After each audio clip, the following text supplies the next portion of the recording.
In today's video, I want to talk about how to stop feeling an obligation to men, how to open up yourself to receiving. And this is for the woman who feels a sense of obligation to men or to people. In the title, I say men, but in reality, this could be applied to people in general, people in your life, friends, family, whoever, and how to open up yourself to receiving, not just from men, but really from life, because everything touches everything. And if you usually have something in one area of your life, it usually touches other areas of your life because this is who we be in the world, right? And so I think that this is a very important thing to open up a conversation about how to change this, about how to not feel a sense of obligation to others when it bypasses what is true for you. And I hear this in a lot of spaces and in a lot of rooms with other women. So you're not alone if you are someone who experiences this, if you are someone who has experienced this. It's a thing that happens to a lot of women. So you're not alone. My name is Aylene, and I'm a certified life coach. I'm also a women's worthiness coach, and I used to struggle with this myself, feeling a sense of obligation to other people.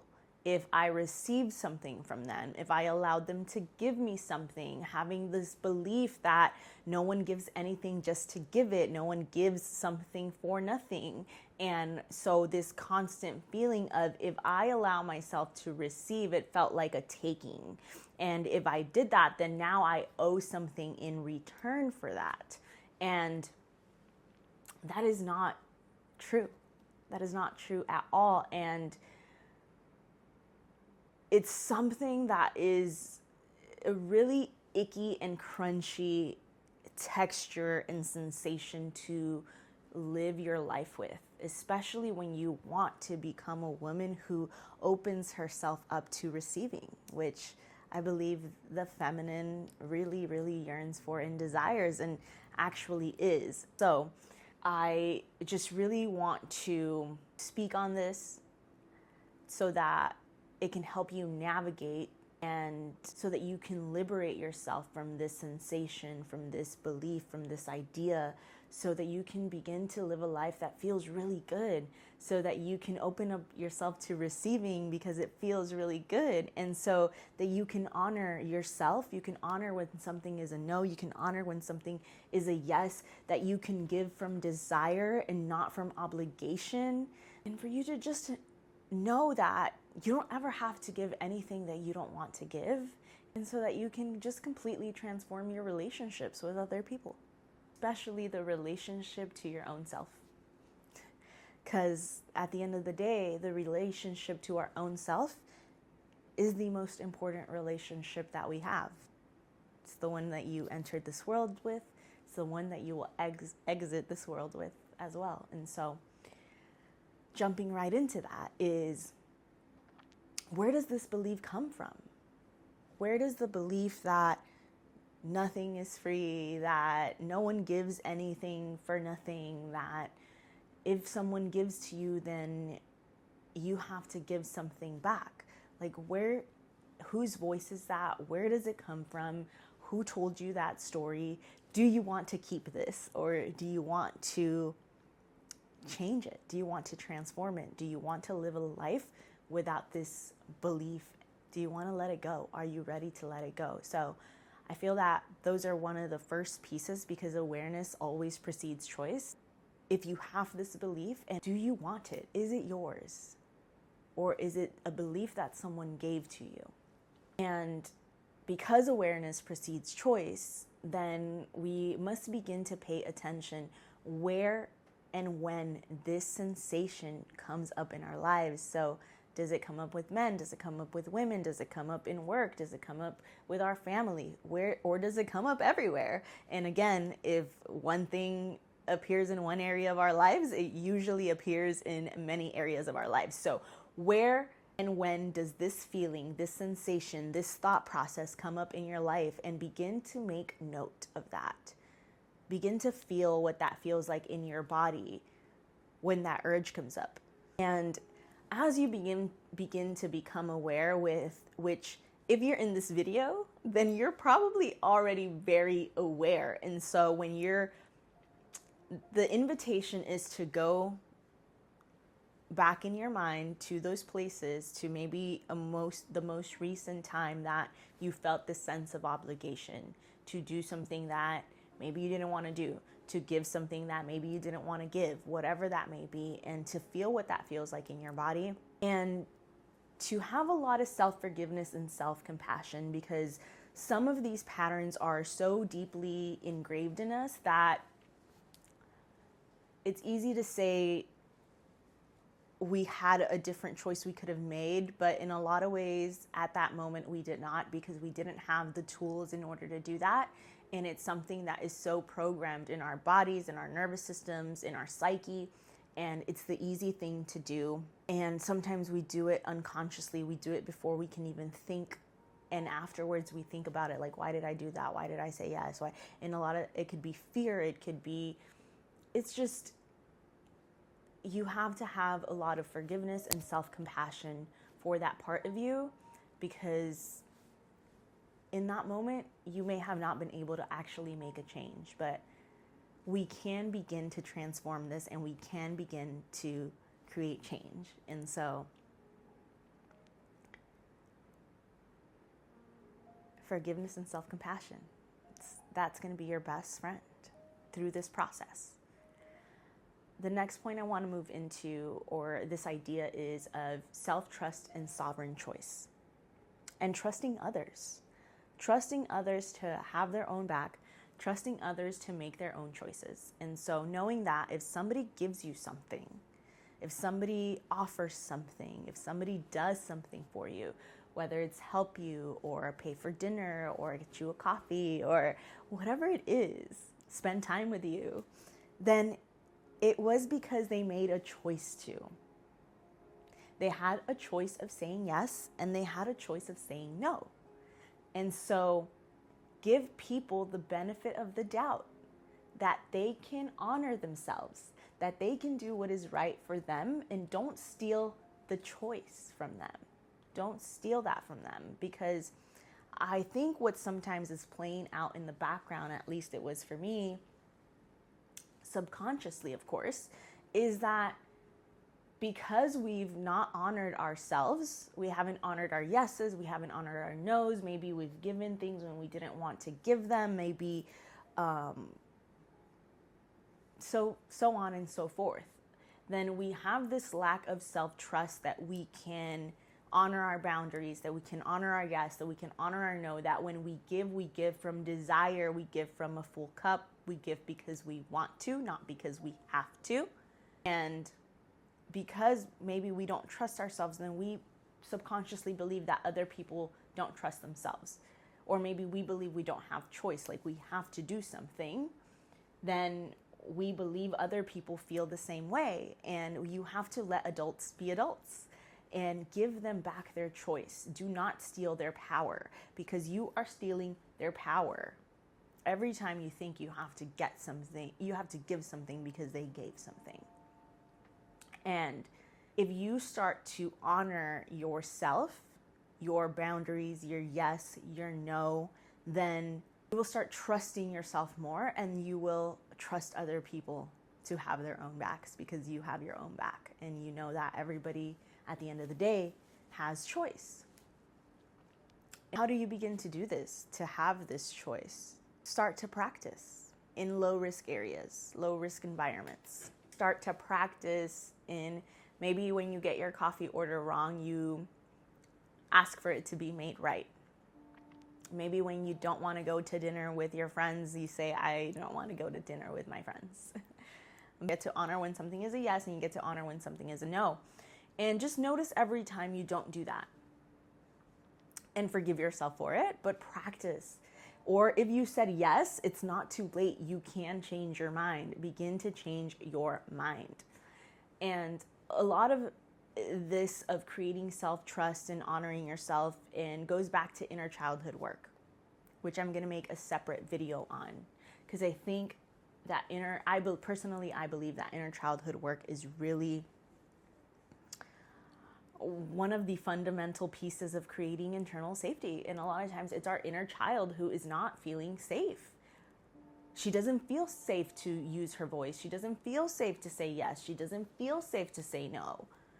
So that is a fundamental piece of this work of changing your habits, changing your patterns, creating self-trust. But start small. So notice when the sensations comes up. Notice what the thoughts are. Notice when it's happening. Forgive yourself. Start to do inner childhood work. And just practice saying no, practice saying yes, practice self-honoring, and just remember not to steal people's power from them. And the last thing that I really want to say in this video is your presence alone is a gift. If there is something that I really, really, really want women to embody, not just to know, is that your presence alone is a gift, my love. And when you begin to embody the truth of that, your entire life will change.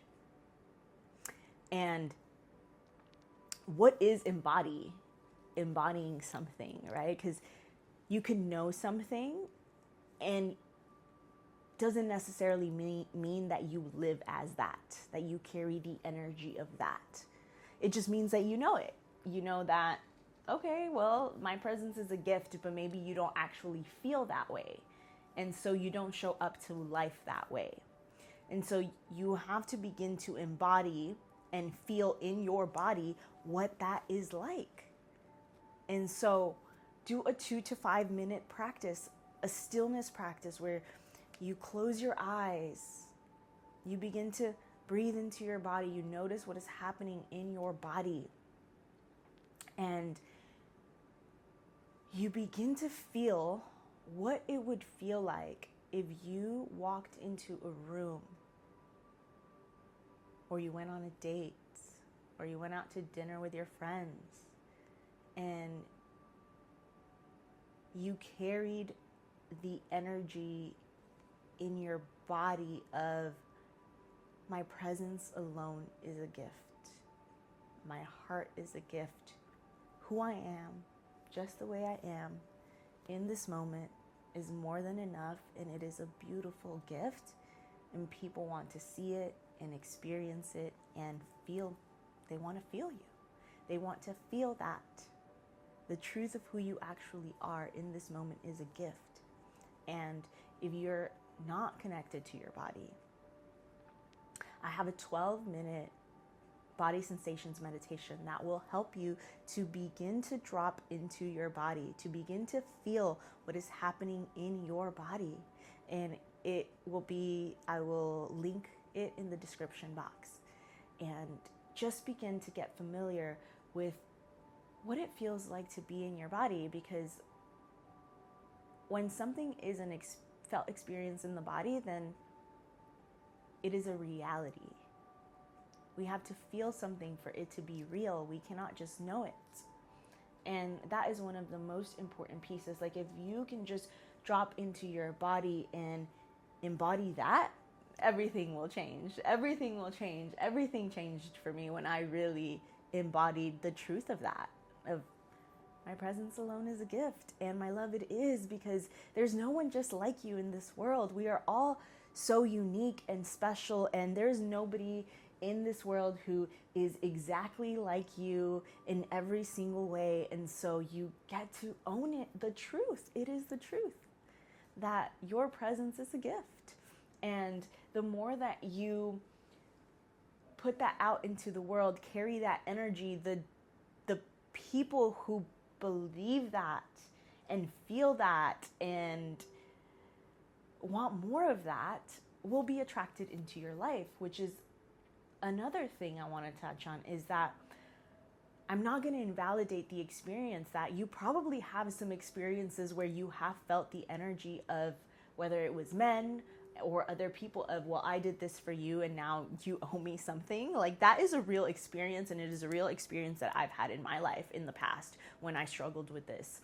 But what I can tell you is that when you begin to shift your energy, when you begin to heal, when you begin to transform and have an embodied experience of something different, you begin to attract different kind of people into your life. And that does include men, that does include relationships, that does include dating experiences. And you will no longer be attracting the men who are trying to take something from you, because you'll just be vibrating at a different frequency. And it is the truth. And so there are people who will try to make you feel that way. And this is where sovereign choice comes in. You always have a choice. So if you start to honor yourself in the small things, you will start to do it in the big things too. So begin to honor the small things, and then you will begin to honor the big things. And you will know, well, I'm giving you your power back. Maybe you believe that, but you had a choice.